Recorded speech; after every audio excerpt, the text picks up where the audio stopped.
हम हाथ उठाकर कहते हैं हम हो गए राधा रानी के। हम हाथ उठाकर कहते हैं हम हो गए राधा रानी के। हम हाथ उठाकर कहते हैं हम हो गए राधा रानी के। राधा रानी के महारानी के। राधा रानी महारानी हम हाथ उठाकर कहते हैं हम हो गए राधा रानी के।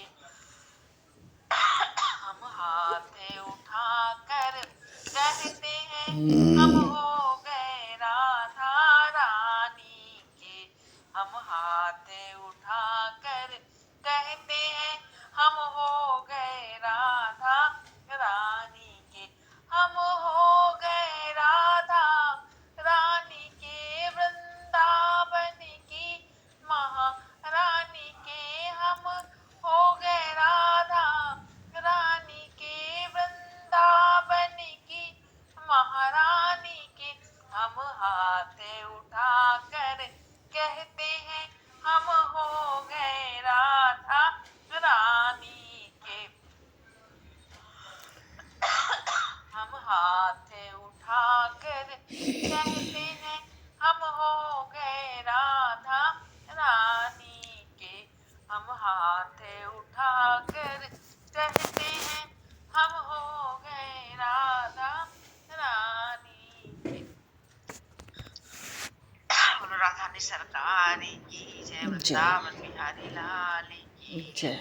वृंदावन प्रेम धाम की जय। हरिशरण बोलिए श्री गुरुराज महाराज की जय।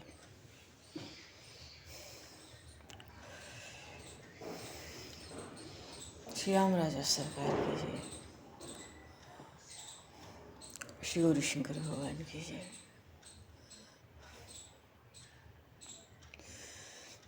श्री बांके बिहारीलाल की जय। श्री वृंदावन प्रेम धाम की जय।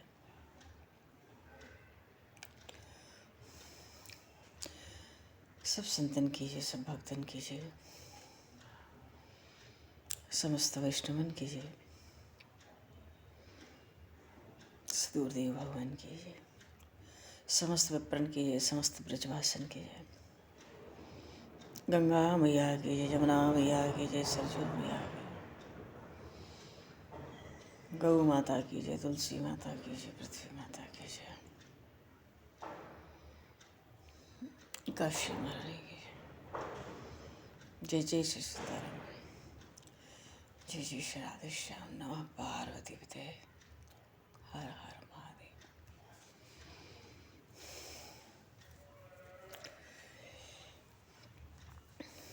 अनंत कोटि ब्रह्मांड नायक सर्वेश्वर पूर्ण परात्पर ब्रह्म असंख्य कल्याण गुणगणलय भक्तवांक्षा शरणागत वत्सल भक्त वत्सल दीनबंधु दयासिंधु भगवान श्राद्धा माधव की सिंह कृपा करने से 84 कोस ब्रजमंडल धाम के हृदय स्थल श्री धाम वृंदावन से महापुरुषों की भावना सनिधि एवं आप सभी श्रद्धालु भक्त वैष्णवों की मंगल सनिधि में मानव जीवन का सर्वोत्कृष्ट फल भगवत गुरुआन भगवत स्मरण का आनंद।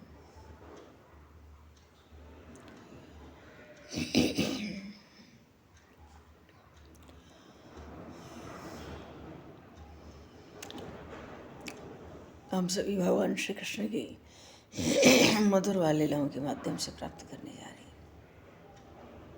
हैं। सर्वप्रथम आप सभी भक्तजनों के श्री चरणों में भगवत भाव से सादर वंदन सादर।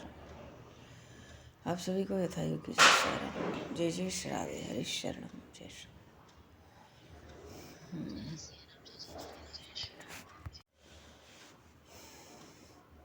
नवनीरदाभात् पीताम्बरादरुणबिम्बफलाधरोष्ठात् पूर्णेन्दुसुन्दरमुखादरविन्दनेत्रात् कृष्णात् परं किमपि तत्त्वमहं न जाने। कृष्णात् परं किमपि तत्त्वमहं न जाने। हरिश्चन्द्र बोली शिवराज महाराज की जय। तो भगवान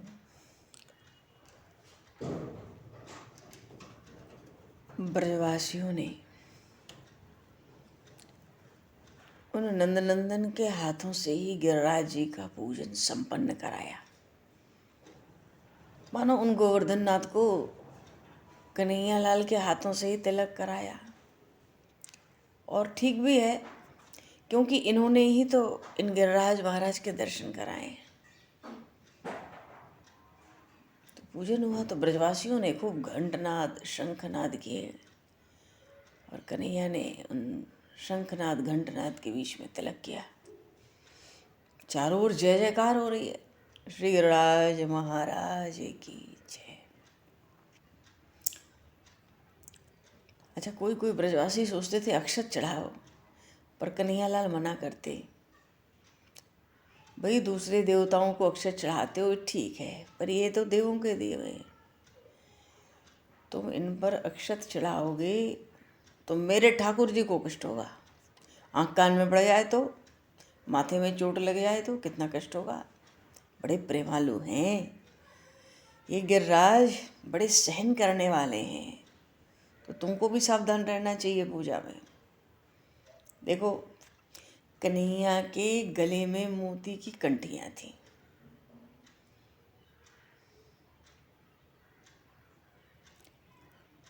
प्रभु ने लीला की, मोती के हार तोड़ दिए और सखाओं में बांट दिए। किसी को ये ना लगे भाई हर तरह के सखा हैं, कि हमारे पास तो मोती रत्न नहीं है। सबके हाथ में मोती आ गए।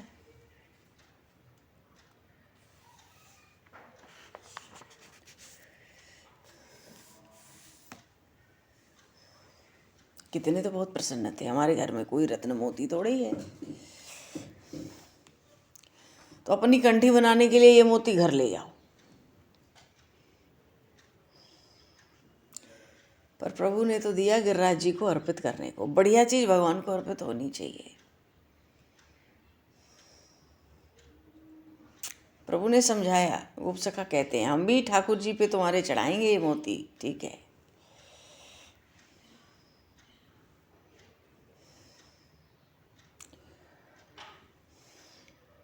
अच्छा, बाल सखाओं ने कन्हैयालाल से पूछा था, कन्हैया अब क्या करना है?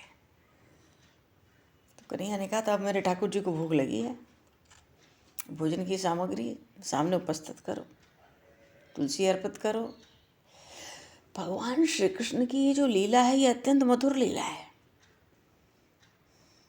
हाथ जोड़कर खड़े हैं श्री कृष्ण, गोवर्धन नाथ से प्रार्थना कर रहे हैं, हे गोवर्धन नाथ, आप तो सारे जगत को भोजन कराते हो, फिर आपको कौन भोजन करा सकता है? आप विश्वम्बर हो, सबका पेट भरते हो, आपका पेट कौन भर सकता है? परम ब्रजवासी है ना, बड़े प्रेम से बड़ी पवित्रता से आपके लिए सुंदर सामग्री बनाकर लाए, तो आप कृपा कीजिए।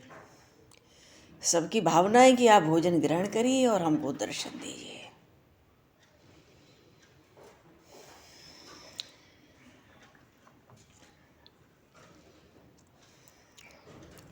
निवेदन किया श्री कृष्ण ने सबके बीच में।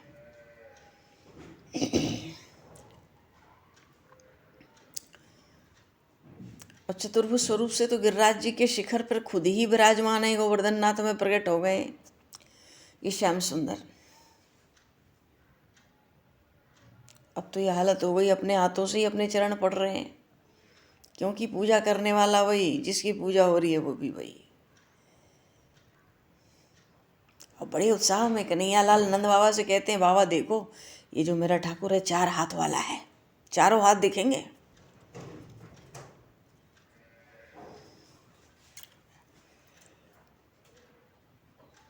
अब श्री कृष्ण ही जब वंदना करेंगे अपने गिरिराज की तो सब करेंगे पीछे पीछे,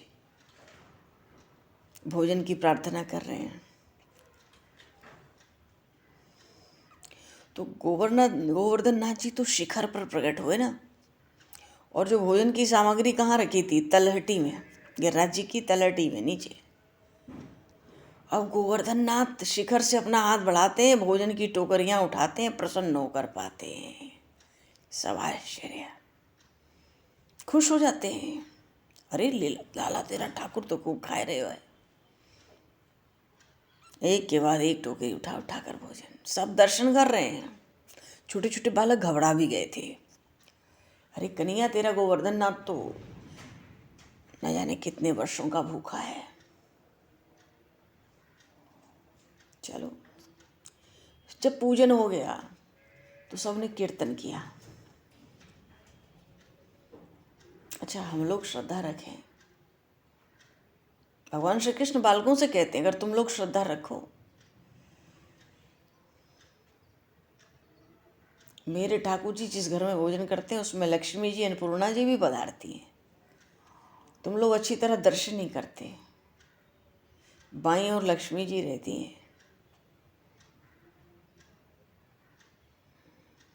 इसलिए भगवान ने बालकों से कहा, आज सामग्री बहुत है, तुम लोग भोजन करने में जल्दी मत करो, शांति रखो। अब चलो भोजन रख के पहले परिक्रमा करो। और सबने परिक्रमा भी लगाई।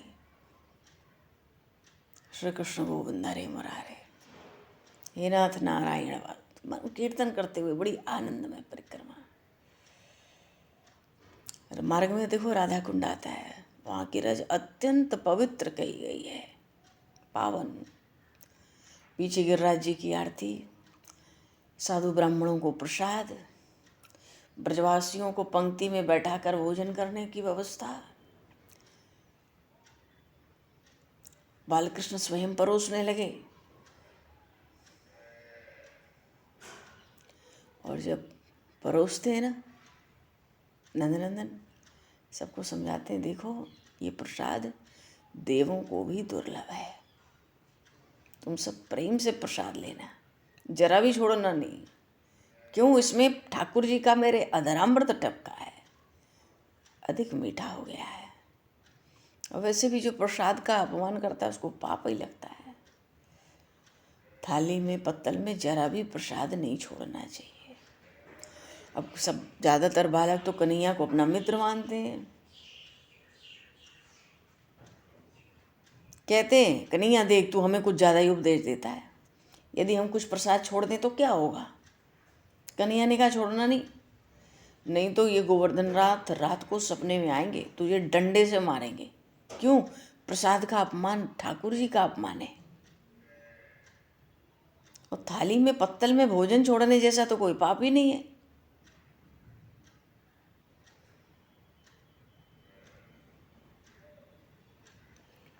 अन्न छोड़ोगे थाली में पत्तल में तो भिखारी बनोगे आगे। और भिखारी को भी जूठा अन्न नहीं दिया जाता। शास्त्रों में लिखा है कि जो तुम्हारा जूठा खाएगा वो तुम्हारा थोड़ा पुण्य ले जाएगा। इसलिए किसी को जूठा नहीं देना चाहिए, उच्छिष्ट नहीं देना चाहिए। ब्रजवासियों को आनंद हुआ सुन के। प्रसाद लिया तो सब गिरिराज जी के चरणों में आनंद से बैठे।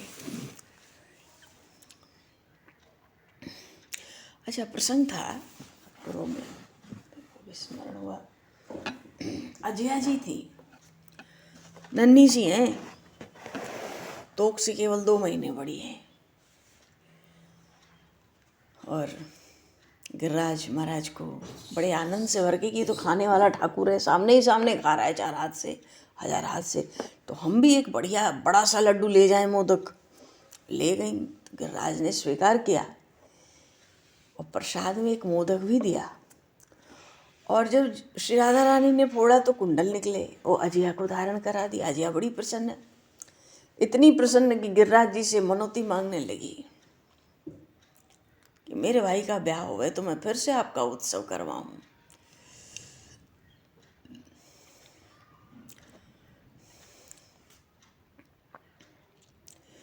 कभी तो अपने भाई के पास दौड़ती हैं, कभी नंद बाबा के पास, कभी यशोदा मैया के पास। इतने आनंद से भरी रहती है क्योंकि इनको लगता है हमारी बात तो कोई टालता नहीं। सबको भोजन के लिए बुलाया भी गया। अब बाल सखाओं को, गोप बालकों को एक और, गोप कन्याओं को एक और बिठाया गया। पाओ सब लोग। बालकों ने पा लिया तो उनके पाते ही गोपों की पंगत बैठी।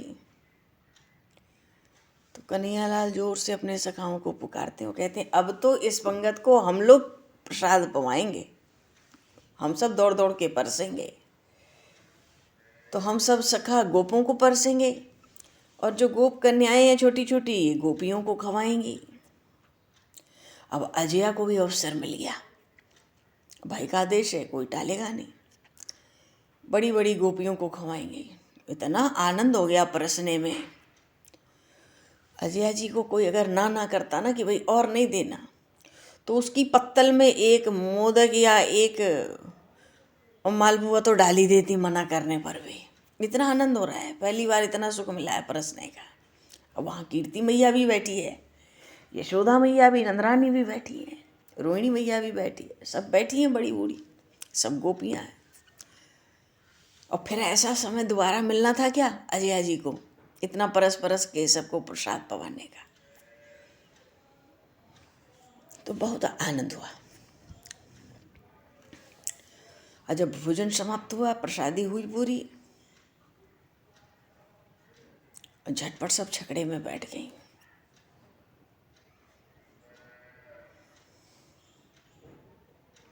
तो छोटी छोटी गोप कन्याएं भी साथ साथ बैठ गई छकड़ों में।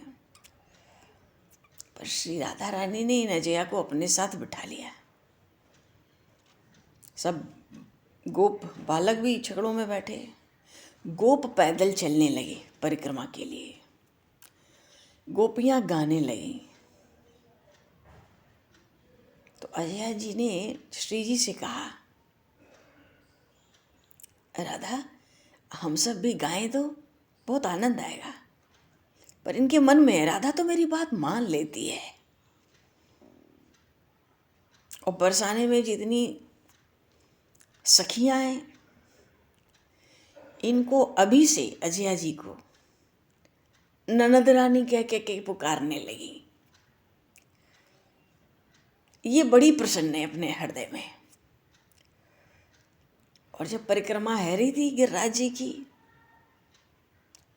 तो श्री लाडली जी ने अजया जी को, क्योंकि छकड़े में बैठे हैं छोटे छोटे गोप बालक, गोप कन्याएं, गोपियां भी, माताएं भी, पर गोप लोग पैदल चल रहे हैं परिक्रमाएं में, कीर्तन खूब हो रहा है।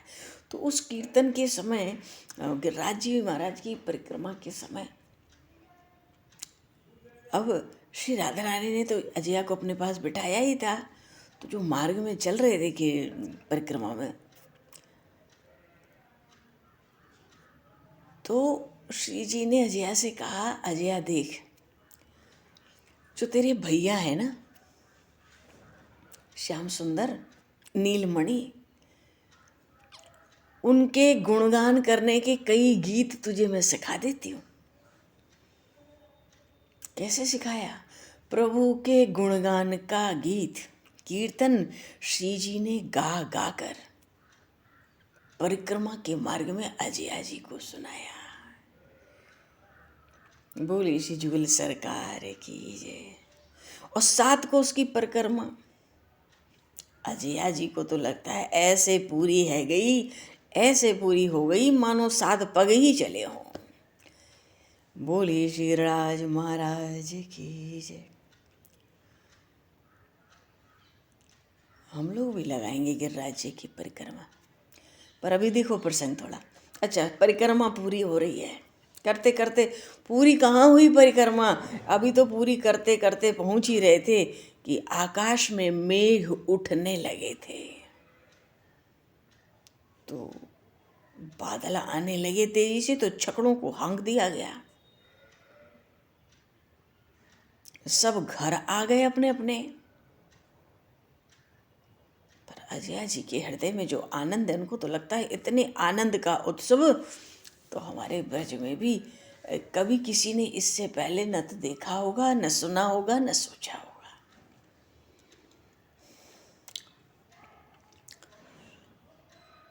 अच्छा, मेघ आ गए, कारण क्या हुआ? महर्षि पुलस्त्य कह रहे हैं कि मेरा भाई जो देवऋषि नारद है, उसने तो मुझे कल्प के आरंभ में ही बतलाया था कि गोलोक में श्री कृष्ण के वक्ष से प्रकट जो श्याम वर्ण शालिग्राम स्वरूप है, वो उनका क्रीड़ा करने वाला पर्वत है और वो पर्वत गोवर्धन पृथ्वी पर पहुंच गया है। तो गिरिराज जी कैसे? पर ये भी गोलोक से आए हैं, सब आए हैं तो ये भी आए हैं, और गोलोक में ही भगवान श्री कृष्ण के वक्ष से प्रकट हुए थे शालिग्राम स्वरूप। और चूंकि गिरिराज जी की तलहटी में भगवान की बहुत सी सखाओं के संग लीलाएं हैं, तो उन लीलाओं का साक्षी होने के लिए, आनंद वर्धन करने के लिए गोवर्धन जी धराधाम पर ब्रज के आ गए थे। और ये गिरिराज जी द्रोणाचल पर्वत के पुत्र ही हैं। द्रोणाचल वही है जिनको हनुमान जी ने, लक्ष्मण जी को शक्ति लगी तो पूरा का पूरा द्रोणाचल पर्वत उठा लाए थे हनुमान जी महाराज, उन्हीं के पुत्र हैं ये।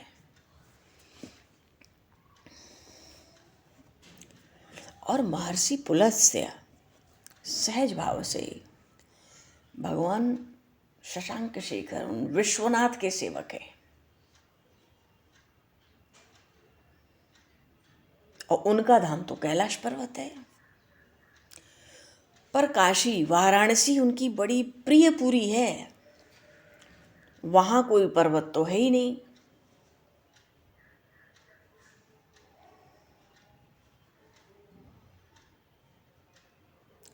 महर्षि पुलस्त्य ने सोचा, मेरे आराध्य जो श्री पार्वती वल्लभ हैं, कैलाश पर विराजते हैं, उनकी प्रिय जो पूरी काशी है वाराणसी, अगर मैं इसी पर्वत से, क्योंकि ये बड़ा पावन पर्वत है, इस पर्वत को काशी का आभूषण बना दूं, तो अपने आराध्य जो त्रिपुरारी भगवान शिव हैं, उनका एक प्रिय कार्य हो जाएगा। तो शाल्म द्वीप में थे ये द्रोणाचल, गिरिराज गोवर्धन, उनके पुत्र गिरिराज गोवर्धन पहुंच गए। मन में था अपने आराध्य देव भगवान शंकर की काशीपुरी में इनको स्थापित करूंगा, मेरे स्वामी प्रसन्न होंगे। क्यों? अरे श्री कृष्ण के वक्ष से ये प्रकट हुआ है। पर जब वहां जाकर शाल्मली द्वीप में पहुंचे और जब गिरिराज जी की, गोवर्धन जी की छटा देखी, सौंदर्य देखा, तो देखने योग्य था, मन मुग्ध हो गया। तो द्रोणाचल से मांग लिया उनके पुत्र को काशी ले जाकर स्थापित करने के लिए। पर जिसके द्वार पर अतिथि महर्षि पुलस्त्य जैसा हो, उनकी आशा को, उनकी इच्छा को कोई भंग नहीं कर सकता। क्यों? श्राप भी तो मिल सकता है। तो द्रोणाचल जी को बड़ा दुख था पुत्र वियोग का कि गोवर्धन को ले जा रहे हैं काशी, मांग लिया, पर भीतर से शाप की भी शंका है, तो व्याकुल हैं और उनकी बात टाल भी नहीं सकते। तो वो जो द्रोणाचल पर्वत है ना, सब पर्वतों में उत्तम कहे गए, अपने पुत्र गोवर्धन को आज्ञा दी कि भाई भारतवर्ष भगवान की प्रिय भूमि है, ऋषि मुनियों की तपोभूमि बनने का सौभाग्य मिल रहा है, तो महर्षि के साथ पधारो भाई। गोवर्धन जी ने पिताजी से कहा द्रोणाचल जी से, यदि महर्षि पुलस्त मुझे बीच में रख देंगे, कहीं भी अपने हाथ से अगर त्याग करेंगे तो फिर आगे नहीं जाऊंगा, और मेरे अपने हाथ से मेरा त्याग नहीं करेंगे तभी मैं इनके साथ जाऊंगा। तो महर्षि पुलस्त ने वचन दिया भाई, द्रोणाचल को भी, उनके पुत्र गोवर्धन को भी, ठीक है, बीच में कहीं भी मैं हाथ से इनको नहीं उतारूंगा। अब हैं 8 योजन के लंबे, 5 योजन के चौड़े और 2 योजन के ऊंचे, ऐसे गिरिराज जी को लेके चले थे महर्षि पुलस्त। 1 योजन में 4 कोस, 8 योजन के लंबे थे उस समय, तो 32 कोस तो लंबे हो गए।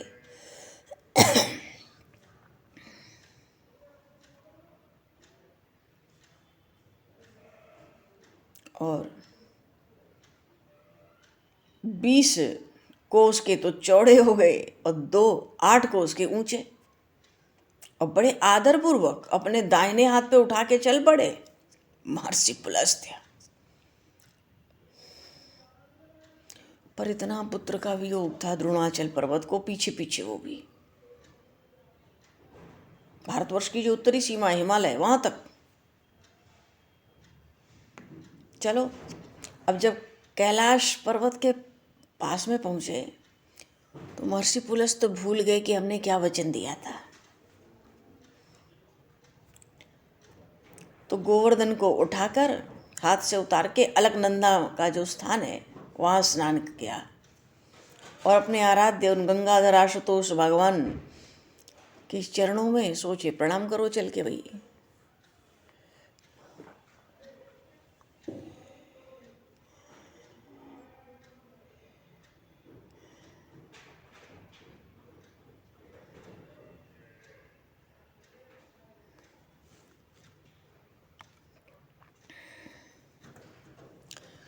चलो प्रणाम करो। ये अलकनंदा में तो उतार दिया और स्नान किया, भगवान शिव को प्रणाम किया, और जब लौटे और उन गोवर्धन को उठाने लगे तो फिर नहीं उठा सके। सब प्रयास प्रणाम करके जब लौटे, भगवान शिव को अलकनंदा में स्नान कर लिया था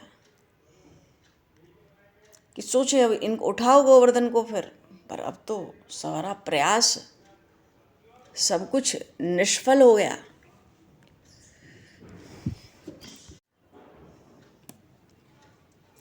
तो दोबारा तो महर्षि पुलस्त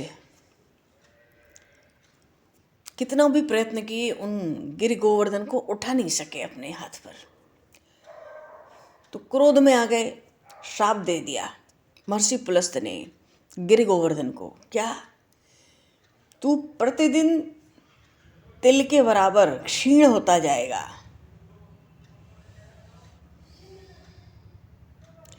और जब 28वां कलयुग आएगा तो कलयुग के पूर्ण प्रभाव में आने पर फिर तू पृथ्वी पर नहीं रहेगा, ऐसा श्राप दिया। अब श्राप भी क्या दिया भाई, खुद तो स्नान करना था अलकनंदा में, गिरिराज जी को रख दिया, स्नान किया, भगवान शिव का पूजन किया, प्रणाम किया, और उठाए तो फिर उठे नहीं भाई। उन्होंने तो पहले ही कह दिया था, एक बार अगर उतार दोगे तो फिर हम नहीं उठेंगे, वहीं रहेंगे। नहीं उठे, श्राप दे दिया महर्षि पुलस्त। आज देखो ना गिरिराज जी का आकार कितना छोटा होता जा रहा है। चलो, महर्षि पुलस्त तो श्राप दे के चले गए थे, पर उन गोवर्धन नाथ से,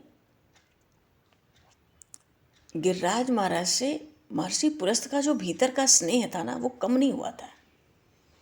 श्राप तो दे दिया था पर वो समाप्त नहीं हुआ। उस गोवर्धन पर अपना अधिकार मानते थे। जब कोई गोवर्धन को उठाना चाहे वहां पहुंचे तो अपने आप महर्षि पुलस्त कहीं भी हो, उनकी दृष्टि वहीं पहुंच जाती थी जहां वो गोवर्धन रहते थे। अच्छा, जब त्रेता युग आया और जब भगवान मर्यादा पुरुषोत्तम भगवान श्री राम ने इस धराधाम पर अवतार लिया, तो इन्हीं महर्षि पुलस्त के पौत्र तो था रावण, उत्तम कुल पुलस्त के नाती। विभीषण जी ने भगवान को परिचय दिया था, विभीषण जी ने नहीं दिया था। ये किसी ने समझाया था, सुंदरकांड में है चौपाई, रावण को, और शिव बिरंची पूजे बहुवाती। तो रावण इन्हीं का पौत्र है, महर्षि पुलस्त का। तो उसका उद्धार होना था, भगवान राम ने अवतार लिया था त्रेता के अंत में, और समुद्र बंधन, समुद्र पर सेतु का निर्णय हुआ। तो प्रधान सेवक तो पवन पुत्र श्री हनुमान जी थे। तो जब सेतु निर्माण हो रहा था, तो हनुमान जी ने सोचा कि द्रोणाचल पर्वत को कि इस पुत्र को उठा लाऊं, ये भी तो बड़ा विशाल है, इसको उठा लाऊं। तो समुद्र बन रहा है, सेतु का निर्माण हो रहा है, राम सेतु का, तो उसमें काम आएगा ये। अब ये कोई सामान्य पर्वत नहीं है कि कोई अपनी ऐसी सहज शक्ति से इनको उठा ले। तो हनुमान जी ने गोवर्धन जी को ना लोभ दिया, प्रलोभन, कि देख तुझे राघवेंद्र सरकार के दर्शन करा दूंगा। और उठ गया, गोवर्धन उठ गया दर्शन के लोभ से। और जैसे ही वे ब्रज में पहुंचे थे, हनुमान जी मार्ग में ब्रज तक आए थे, तो बानरों ने रघुनाथ जी की आज्ञा सुना दी कि भाई जो भी पर्वत उठाए जहां हो, वो पर्वतों को वहीं रख दे। क्यों? सेतु बंधन का कार्य तो पूर्ण हो गया है, अब और पर्वतों की आवश्यकता नहीं है। अब जो जिस मार्ग में कहीं भी है, किसी भी पर्वत वृक्ष को उठाया है तो वो उसको वहीं रख दे। हनुमान जी थे ब्रज में, बोले श्री हनुमान जी महाराज की जय। और हाथ में उठाया था गिरि गोवर्धन को, प्रलोभन दिया था कि भाई ये नहीं जाते किसी के कहने से, पर उनको कह के लाए थे तो मैं राम जी के दर्शन कराऊंगा, इस लोभ से वो आ रहे थे। पर विवश हो गए पवन पुत्र हनुमान जी, जब आज्ञा है तो भाई अब ब्रज में हूँ तो ब्रज में ही छोड़ना पड़ेगा, ब्रज में ही छोड़ गए। अच्छा, ब्रज में छोड़ गए तो गिरि गोवर्धन बहुत प्रसन्न हो गए। क्यों? ब्रजधाम को प्राप्त करके बहुत प्रसन्न हो गए।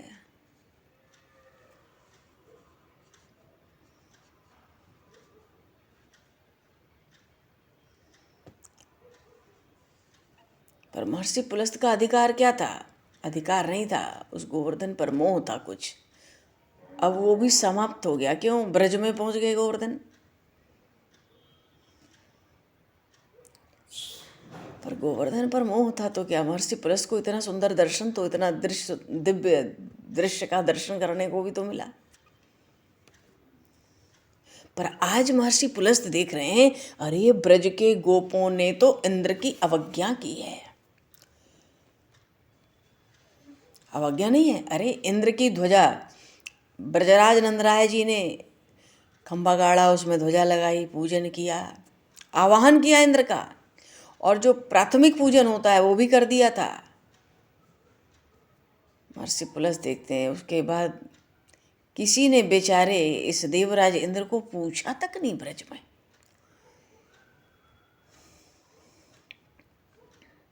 और आदर के साथ उनका विसर्जन भी नहीं किया, उनको ऐसे ही छोड़ दिया। अरे कर्मेंद्रिय है हाथ, और हाथ का अधिष्ठात्र देवता है इंद्र।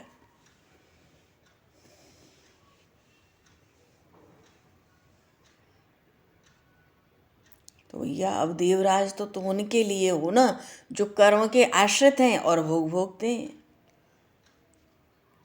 उनके देवराज हो, सीधी बात तो ये है। पर जो भगवान के स्वजन हैं,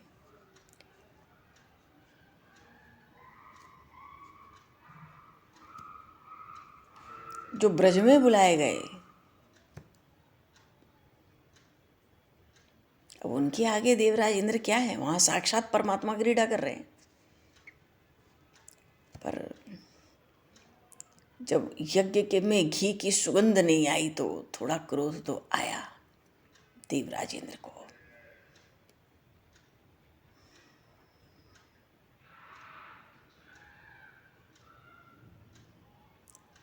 क्रोध बढ़ता गया। जब पता लगा कि अरे वहाँ तो आपके पूजन की सामग्री से गिरिराज का पूजन हो गया, परिक्रमा चल रही है, कीर्तन हो रहे हैं, गीत गाए जा रहे हैं, क्रोध बहुत बढ़ गया। पर वो ये नहीं समझे देवराज इंद्र कि जो वो करने जा रहे हैं क्रोध के आवेश में, अगर परमात्मा वो सर्वेश्वर भगवान जो ब्रज में उपस्थित हैं, अगर वो न संभालें तो सृष्टि में कितना अनर्थ हो सकता था। देवराज इंद्र तो पूरे कर्म लोक को ही नष्ट करने पे उतर आए थे। मनुष्यों की योनि कर्म की योनि है, कर्म लोक ही नष्ट कर दो, पृथ्वी को ही नष्ट कर दो।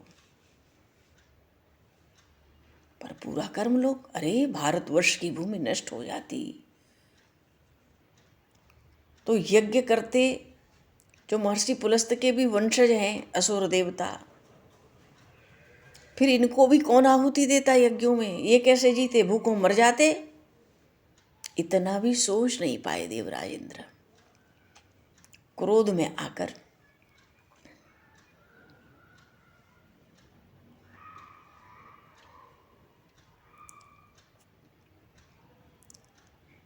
प्रलय काल के जो मेघ होते हैं,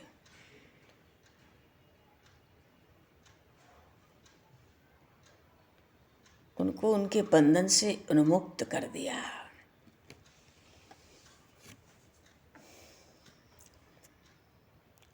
चलो जी, अभी इनको मत आने दो, इनको देवराज इंद्र को अपनी परिकरों के साथ तैयारी करने दो ब्रज को डुबाने की। वो तो पृथ्वी डुबा देना चाहते हैं, भारतवर्ष की पूरी भूमि डुबा देना चाहते हैं, नष्ट कर देना चाहते हैं, सब कुछ जलमग्न कर देना चाहते हैं। दशों दिशाओं में केवल जल ही जल का दर्शन कराना चाहते हैं सबको।